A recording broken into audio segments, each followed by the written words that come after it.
जानिए, जो आपके ख्याल में भी कभी नहीं आया होगा, कैसे एक भूत ने अपनी मौत के रहस्य से पर्दा उठाने में मदद की थी।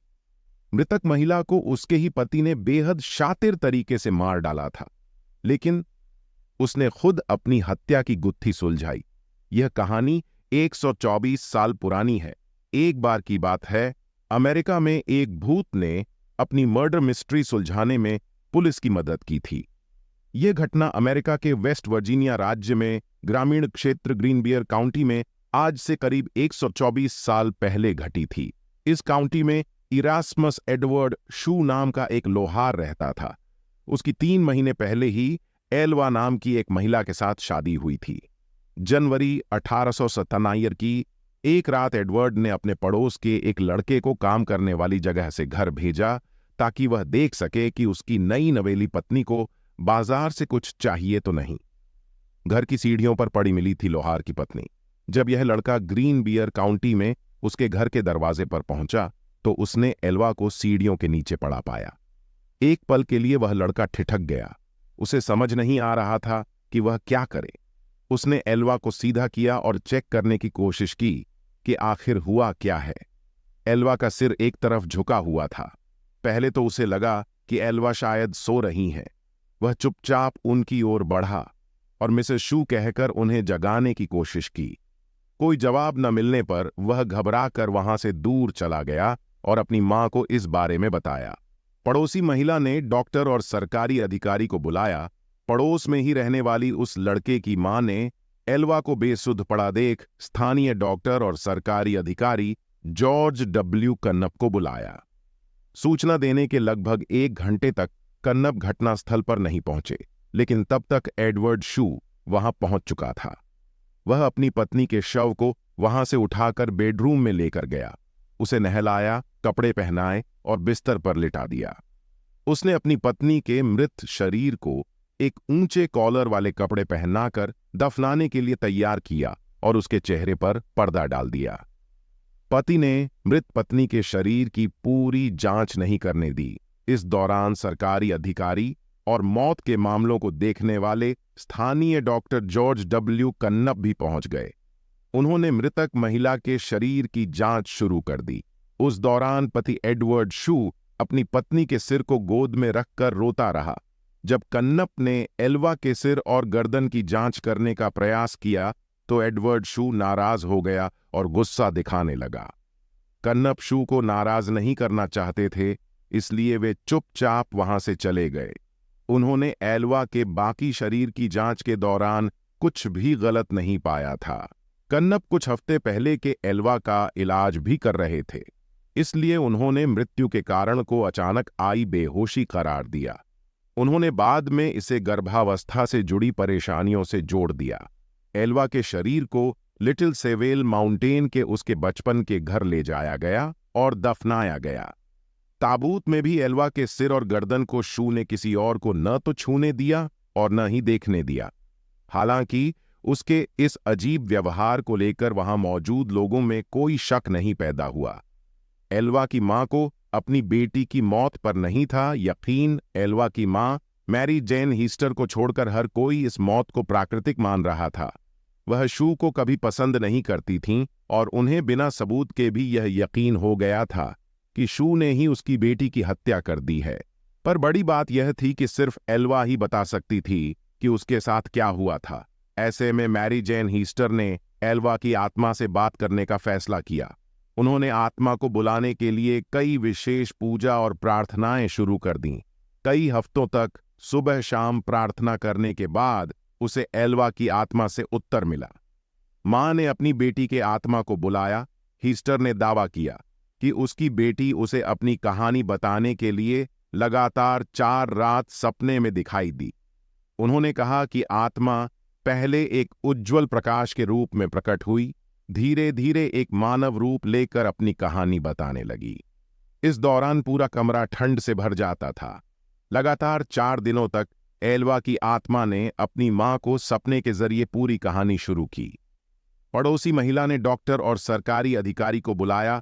पड़ोस में ही रहने वाली उस लड़के की मां ने एल्वा को बेसुध पड़ा देख स्थानीय डॉक्टर और सरकारी अधिकारी जॉर्ज डब्ल्यू कन्नप को बुलाया।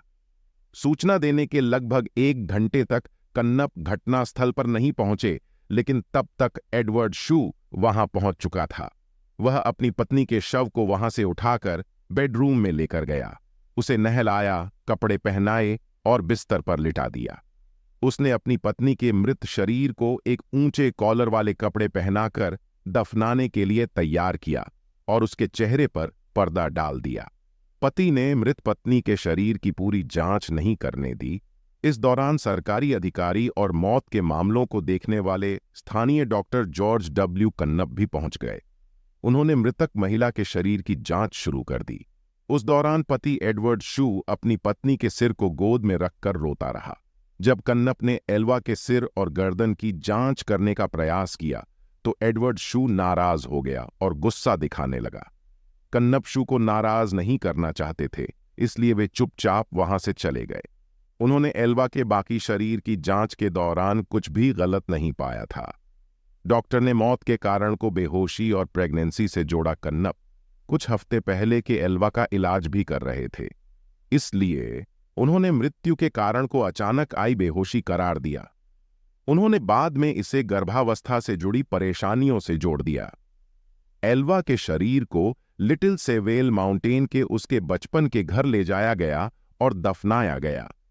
ताबूत में भी एल्वा के सिर और गर्दन को शू ने किसी और को न तो छूने दिया और न ही देखने दिया। हालांकि उसके इस अजीब व्यवहार को लेकर वहां मौजूद लोगों में कोई शक नहीं पैदा हुआ। एल्वा की मां को अपनी बेटी की मौत पर नहीं था यकीन।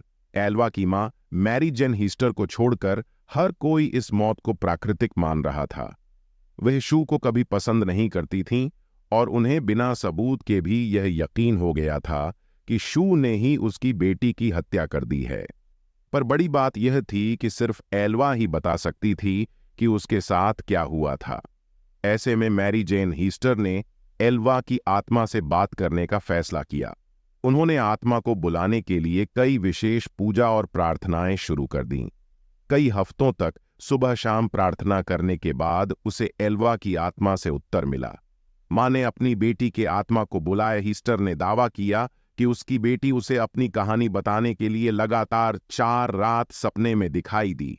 उन्होंने कहा कि आत्मा पहले एक उज्ज्वल प्रकाश के रूप में प्रकट हुई, धीरे धीरे एक मानव रूप लेकर अपनी कहानी बताने लगी। इस दौरान पूरा कमरा ठंड से भर जाता था। लगातार 4 दिनों तक एल्वा की आत्मा ने अपनी मां को सपने के जरिए पूरी कहानी शुरू की। एल्वा के भूत ने बताई अपनी मौत की पूरी कहानी। एल्वा के भूत ने उसकी मां के सामने कबूल किया कि शू ने उसके साथ क्रूरता की और दुर्व्यवहार किया। एक रात जब एल्वा ने रात को खाने में मीट नहीं बनाया तो उसने एल्वा पर हमला कर दिया और मारपीट की। शू ने मारपीट के दौरान एल्वा की गर्दन तोड़ दी थी, जिसके बाद एल्वा के भूत ने अपना सिर पूरी तरह से पीछे घुमाया और वहां से चली गई। इस घटना के बाद एल्वा की मां पब्लिक प्रोसिक्यूटर जॉन प्रेस्टन के पास गई और मामले को फिर से खोलने की अपील की। प्रेस्टन ने भूत के बारे में उसकी कहानी पर विश्वास किया और आसपास के लोगों से पूछताछ शुरू कर दी। सरकारी वकील ने शव को कब्र से निकलवाकर जांच करवाई। शू के पड़ोसियों और दोस्तों ने एल्वा के अंतिम संस्कार के दौरान उसके अजीब व्यवहार के बारे में सरकारी अभियोजक प्रेस्टन को बताया। डॉ कन्नप ने भी स्वीकार किया कि उन्होंने एल्वा के शव की पूरी तरह से जांच नहीं की थी। प्रेस्टन के लिए ये दोनों बयान शव के फिर से परीक्षण के आदेश को पाने के लिए पर्याप्त थे। उन्होंने कोर्ट के आदेश से शू की आपत्तियों के बावजूद शव को कब्र से बाहर निकलवाया और जांच के लिए मोर्चरी लेकर गए। गर्दन और सिर पर मिले निशानों से पति साबित हुआ दोषी।